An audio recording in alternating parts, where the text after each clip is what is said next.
Madeira.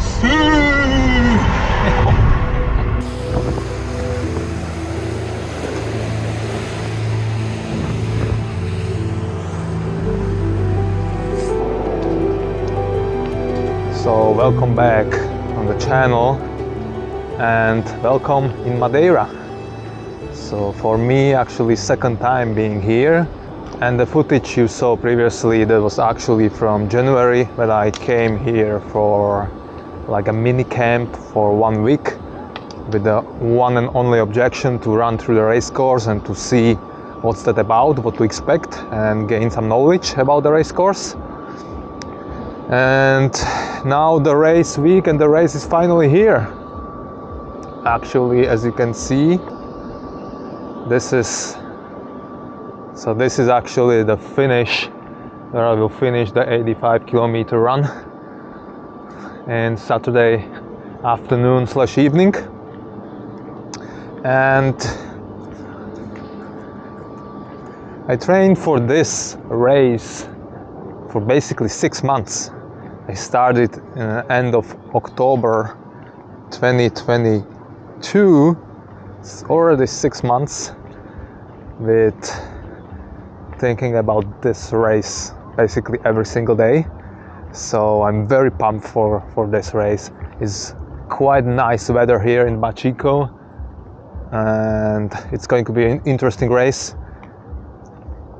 And I will talk more about the strategy, about the nutrition and all other aspects later. So right now I will pick up my race number right here. And what's amazing as well is that my accommodation is literally like 200 meters next to the finish line. So that's going to be a nice motivation. I will need to finish here anyway, so why not to finish here as fast as possible. And on top of that, I will create extra motivation with some good dirty food as pizza, ice cream, etc. And also like the idea of nice shower and bed. It's going to be also the extra good motivation. So when I will be in some crisis, if I will be in some crisis during the race, I will have this motivation, these thoughts in my mind, and hopefully I will overcome any obstacles and issues, and I will finish as strong as I want to. So let's pick up a number.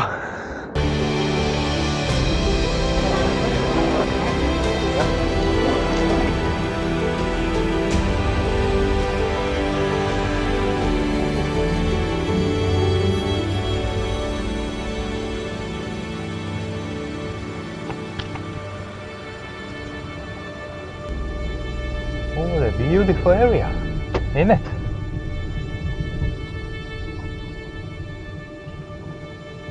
There we go. Cool. Alright.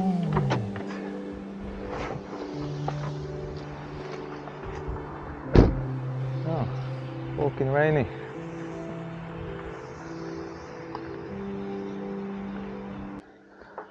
So as I mentioned before, I was already in the Madeira in January for 1 week, and basically every single day was the same, that I woke up, had a breakfast, then prepared my road, prepared my stuff, drove, then I ran from 3 to 7 hours, and then went back, had a dinner, went for a walk, and then went to bed. So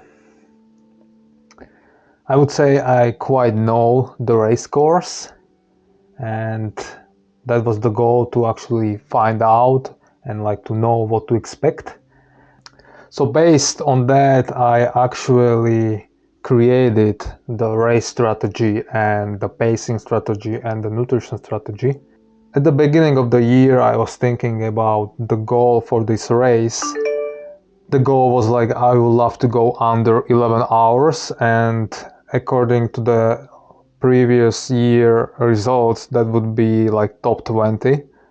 But then I was thinking like, it's based on what? Like, how I can tell that sub 11 hours when, for example, the environmental conditions can be so much different during the race than in any day of my training back in Bratislava, where I did most of my training, right?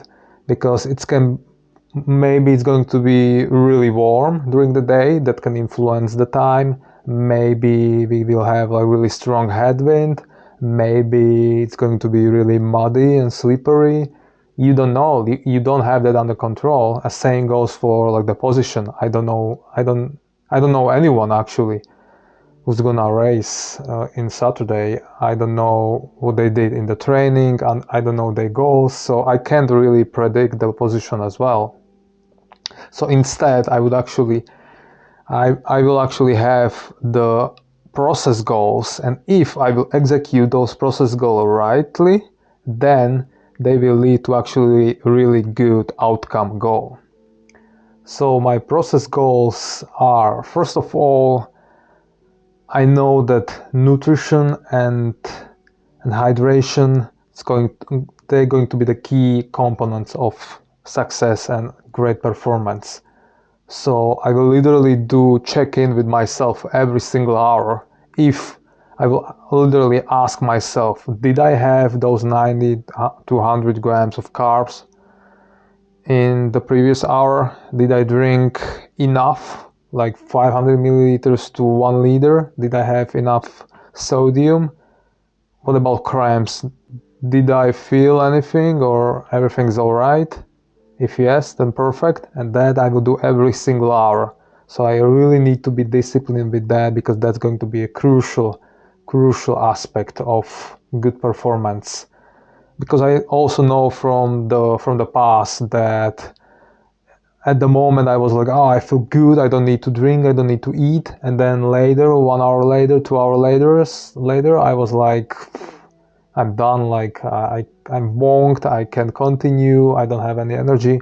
And that's exactly what you don't want to feel, especially during the long run like this. We will be there for several hours, for half of the day almost. Some people even more, some people less. So that's really important, and also probably it's going to be much more warmer than in any day in Bratislava so far, which means that fluid management is going to be really important, because if you will not drink enough, that means dehydration, and if you dehydrate, you will probably lose appetite, you will not eat enough, which means you will not have energy, which means you will need to slow down or even not finish, and you can have stomach issues because of that, all other issues. So really the hydration and then eating is going to be important. And then I would say that about the pacing, that's the second process goal for me. So basically till the 50-kilometer mark, I want to go relatively easy. So almost like putting the brakes on myself and being like, calm down, everything's alright. The true real race will start later. Basically those last 35 kilometers, that's the real race. And why I'm saying that? Because basically in the first 50k, 85% of the elevation gain is there. So over 4,000 meters is there. Which means that the last 35k, they're going to be really runnable. It's mostly downhill, some flat, a bit of the uphill, but a really runnable section. And you don't want to come to the 50-kilometer mark and being like done, not having any legs, feeling really bad physically and mentally. And basically you will slow down or you will walk the last 35 kilometers. Those last 35 kilometers where you can finally really run and go fast. that would be bummer. So I will really pace myself. I will be really disciplined, going like not really hard, not pushing it, because basically right from the start it's going uphill, and I'm almost certain that many people will go really fast at the beginning because the adrenaline, because the excitement, and oh, let's go, yeah, right.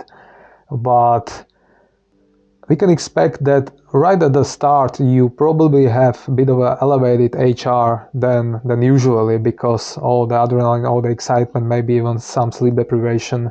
And if you will start really crazy right at the beginning, you will go through the LT2, which means that you really using the carbs right away, and that's exactly something you don't want to do. You really want to go slowly, find your pace, find your flow, still using the fat as an energy fuel as well, not just the carbs or mostly carbs. And then later in the race, as I said, after 50k, you can go faster and using then more carbs and really pushing it and not saving yourself anymore. So that's really going to be an important aspect for me, to not find myself like fighting with others and being like, oh, they going crazy and so many people are in front of me. I don't care about that at all. Like, I'm almost sure that I will catch many people later if I will execute this strategy right. And that's also like a confidence boost, I would say, because for me, like I always tell myself that it's like it's time for a hunt. So hunting people down and feeling the blood in the air. No, but really, it's like a good confidence boost when you overcome people later in the race, and one by one, and you going fast and you feel strong, and it gives you the extra motivation and then confidence. So as I said, these two process goals, the nutrition and hydration and the pacing till the 50k, those goals are more important for me than the outcome overall. I can't think about the overall time or anything. That's distraction, basically. Really, if I will be able to execute every single hour, then I can imagine and I expect and hope that I will be really happy and proud of myself at the end in the finish line.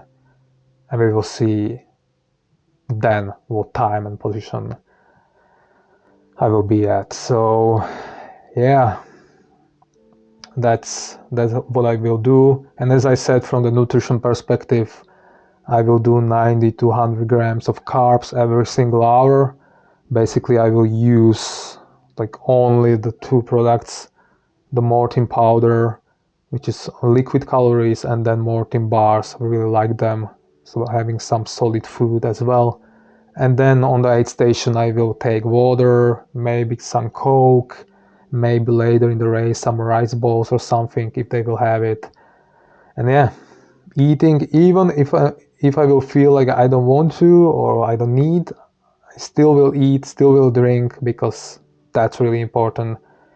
If you will not do that, you will pay for it later in the race. So yeah, that's it. We're really looking forward for this race. As I said, I trained for this basically 6 months. I mean, not just for this, for the whole season, but really this is the first A race of the season, and I really want to see how I will perform and if I can really execute the strategy smartly and with patience, and then later in the race go strong, go fast. So yeah, let's do that. Let's run this race and let's enjoy it. That's also a very important aspect of racing, to having fun. And basically the race is the cherry on top of the cake, because I did all the work during the training, many hours outside and on the treadmill and in the gym. So now it's time to enjoy it, have fun, and go for it. So thank you for watching and see ya in the next one.